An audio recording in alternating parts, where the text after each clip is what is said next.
Your early warning signs. And I'm not going to spend a lot of energy or time on these, but I want to just give you a hint. If I am really, really good at telling you, do you remember that one time when you were a little boy and I'm telling you these old stories over and over and over, and yet when you try to get me to hold on to new information, I can't do it? Be nervous. Because I should not have more trouble hanging on to important new information than I can access that old stuff. And when you start seeing it pretty regularly, a pattern of it. Not just once or twice, but a pattern. Okay? You also want to look for having difficulty doing difficult but familiar things, like paying the taxes rather than putting them in a drawer somewhere. Seeking out a financial advisor and then telling him to do stuff that I would never have told him to do, and then claiming I didn't tell him to do that. Taking money and moving it around, and it's like, what are you doing? Well, I needed to move it around. Trusting people, not kind of people I'd ever trust. Sending money to a post office box in Oklahoma, if it's not my habit. Taking all my money out of the bank and keeping it at the house. Inviting people into the house that I don't know to come and fix something. Okay? We also want to look at problems not just with memory, because that's not what it's all about. We also want to look at problems where I can't think of the thing that you say, one after the other in a row, and there's a dot at the end. Not a sentence, huh? Words. Yes, words. What'd you think I meant? You get such an attitude. Now, this woman gave me the answer. Why am I being ugly to her? Because I felt stupid. Because I should have known what it was, and I didn't like not coming up with it. Let me give you another example. Not everybody gets angry. Let me show you another example of this same kind of thing, though. It's the one after the other, and you put them in a thing, and there's a dot at the end. Word. Oh, my God. Why couldn't I think of that? No, it's not okay. It is. Now, I wasn't mad before, but now I'm going to get mad. Why? Because she told me it was okay that I was stupid. Oh. Is that what you meant to do? No way. Well, that's what you did. I'm sorry. Well, you are sorry. This whole situation is sorry. I'm just a damn fool. Well, you are. Yes.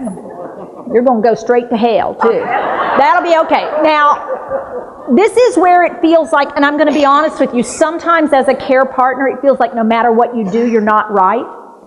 It's because this disease makes it so hard for me, because I think I should know something. When I don't know something and you give it to me like that, it proves to me I don't know something that I know I should. I have a PhD, my God, I should be able to think of the thing that it's called. Now, if this just happens when you're exhausted, when you haven't had any sleep, when you're really, really worried, and it only happens every now and then, see, this is the tricky part. Because everyone in this room is going to say, well, I've had problems finding words. See, I don't think that's it. I mean, you're all, everybody's scared of dementia, by the way. They did this study with older adults, and it used to be, what are the thing you're most scared of? Guess what it used to be? Cancer. Guess what it is now? Dementia. Yeah, people are much more scared about this thing than they ever have been before, because the numbers are going up and people realize how scary this is. So what happens is we start seeing some changes in us. We're trying to discount it. So one of the most common things, somebody says something like, I'm a little concerned. I can't seem to find the things that I want to say sometimes. The things that you want to say to people. Now notice how I used vague terms to describe the thing. The fattles that go one after the other. The fattles. The fattles. Fattles. Do you speak English? No. Well, shit.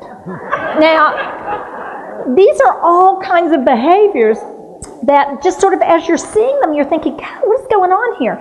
And yet on other times, I'm perfectly fine.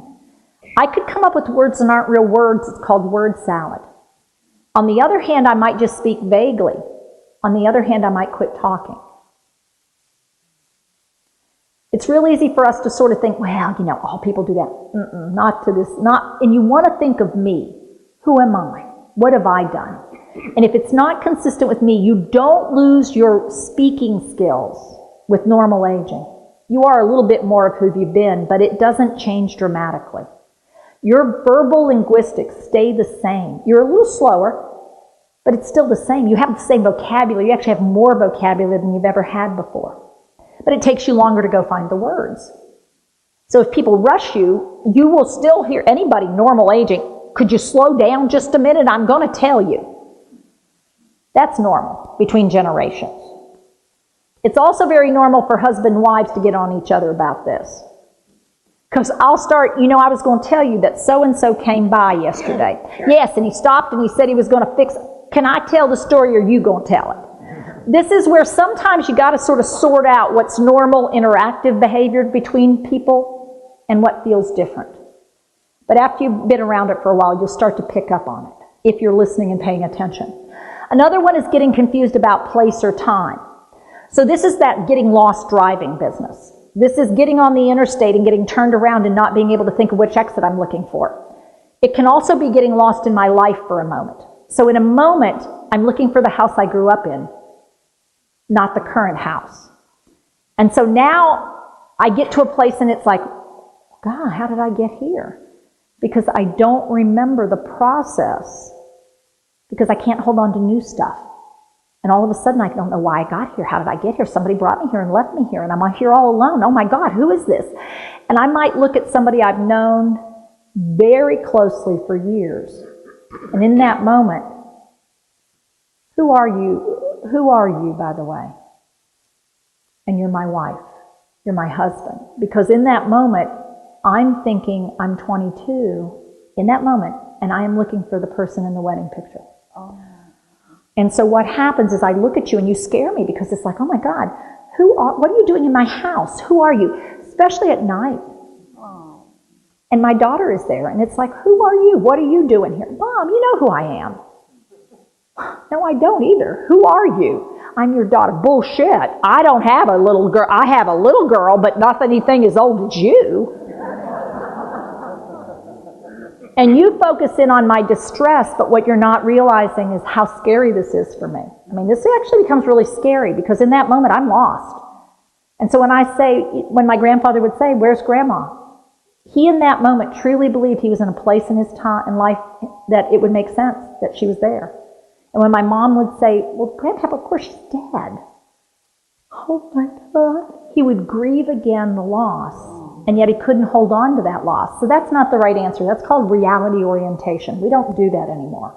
That's an old thing. We gave that up. It's not good for people. Worsening judgment. These are things that people are making bad choices. Problem-solving issues. These are people who you can go all the way. Now, this is why I don't think it's a good... Oh, I hear you. So this is what I think we ought to do. Oh, okay. So why are you taking my car keys? We talked about this. Well, I never agreed to that. You did too. I did not. The combination of the memory problems and the reasoning skill problems will wear you out if you actually think it's going to stick. Because you get frustrated because you said, we talked about this already. You remember the talk. I don't. You've got to give up the idea that I hold on to things all the time because I can't.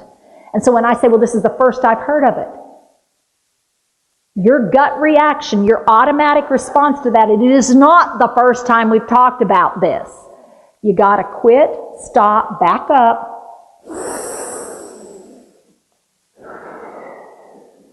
Now, I actually want you to practice that. That is an important skill. I want you to stop. I want you to breathe in, purse your lips, and blow out. Now this time I want you to focus on belly breathing, okay? In other words, abdominal breathing. We're going to get to this and tell you how important this is. Okay, ready? Breathe in through your nose. Blow out.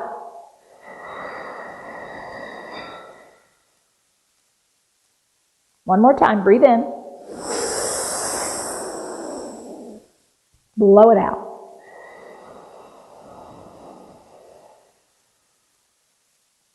Now, the reason I just had you do that, that's a new skill for you. It's called breathing. Most of you think you know how to do this, but when you're a caregiver, here's what starts to happen. You start to get stressed in caregiving, and before you know it, before very long, you are actually not breathing out. You are sucking air in, and you are holding on to it, and you're only using the top third of your lungs because you've got issues. There are issues. Every time I go over here, there are issues, and I don't have time. When am I going to have time to do anything for me? I am stressed out. Let me tell you something. I can't put... And what you don't realize is you're not breathing. You're sucking air in, but you never let it go. And letting it go is an incredibly important skill, both in how you deal with things, but also in just simple breathing. So they did a study of people who are caring for people who have dementia. And they looked at them, and they compared them to people who were not caring for people who had dementia. And guess what they found out? These people, oh, that's a signal. It means we've almost been about 45 minutes already. Okay? Let me check in. Have you learned anything yet about dementia that you didn't know? Some of you, yes, some of you not. How about some new skills? Well, you're learning one right now, and are you having some fun? Okay, well, good. Okay, well, then we're coming along. We'll see what we can do with the rest of this period of time. All right, so they did this study, and what they did is they compared people with dementia who were caregiving for people with dementia and people who were not. And what they found is people who were caregiving for people with dementia had cortisol levels, negative stress hormone, that's 50% higher than the normal person. Now, cortisol is a negative stress hormone. It's not good to have in your system for long periods of time. It's really a good thing to have if you're being chased by a tiger and you want to get away from them really quickly. But if you're not doing that, you don't really want to have high cortisol levels, because high cortisol levels increases fat distribution in your organs and around your middle. It makes it very difficult for you to see the big picture. It actually causes your vision to go like this. It keeps your brain from working really well in decision-making tasks. You cannot make good decisions when your cortisol level, because it's a panic. It's sort of got to make you got to do something. You got to move. You're not able to see the big picture and sort of make good decisions and choices based on information out there, because you can't handle all that. It also raises your blood pressure, your heart rate, and your blood sugar. Therefore, people who are caregiving for people with dementia are more at risk for developing dementia themselves. Oh yeah, that's not good. We don't need more people with dementia. There's plenty. So here's what we want to do. They did a study and they said, okay, well, you guys are super stressed. Guess what caregivers said? Oh good, something else I'm not doing right. Great. Well, what am I supposed to do about that? I don't have time to get done what I need to do. How am I supposed to deal with stress in addition to that? And so they said, okay, well, we need to make this simple. Let's have them breathe. So they actually did. They had them stop 5 times a day and take 3 deep cleansing breaths. And they actually gave them a kitchen timer to put on their belt. Because guess what happens to caregivers if you don't give them a timer to remember to take care of themselves? They won't. You people don't take care of yourselves. You say, oh yeah, I'll get to that sometime. But you don't. So 5 times a day they would stop and they would do those 3 deep cleansing breaths. And after 6 months they remeasured their cortisol level. It was back to normal levels. What does that mean about you as a caregiver? You are carrying an incredible burden around and you don't even realize you're not even breathing well. You are going into situations, and I'll tell you how you walk in the house for the person. Hey Dad, how are we doing today? You going to be ready to take a shower? Okay, let's not fight, Daddy. You're filthy. This is going to go real well, I can tell you. Just don't go there. But notice what I wasn't doing. I'm not breathing. And unfortunately, guess who picks up his cues from me? Daddy. And so now Daddy's getting more and more tense and more upset. What is it you want to do? And before you know it, you two are going at it again without even realizing how you got there. Okay? We've got to change our behavior so their behavior will change. But it's only going to happen if we're the ones who change first. We've got to be willing to make that shift. So breathing regularly, really, really important. So when you can think of nothing else to do, step back.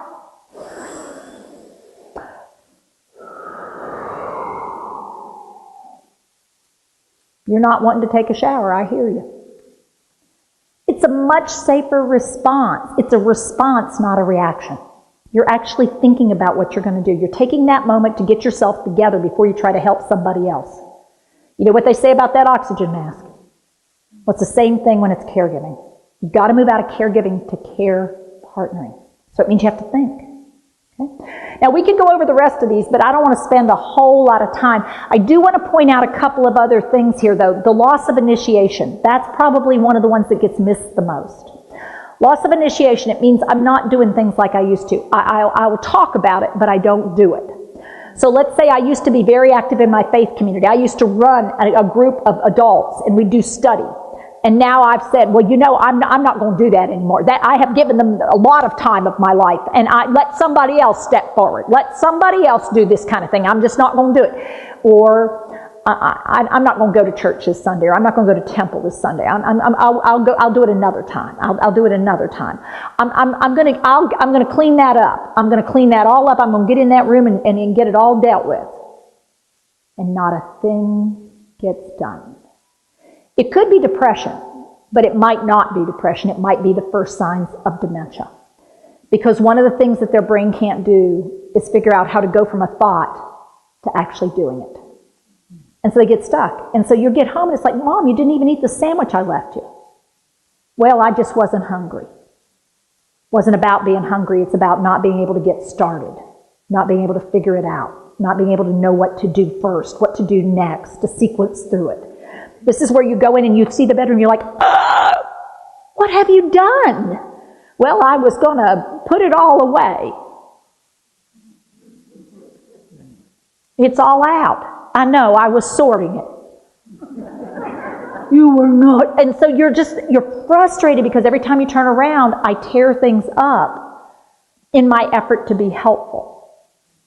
But I don't see it I'm trying to do it, but I can't figure it out. I start looking at all the piles, and then I get sort of flustered, and I don't know what to do. I don't know. I'll get to it. Just leave it. Leave it. Don't mess with it. I'm coming back to it. But I can't do it. Okay?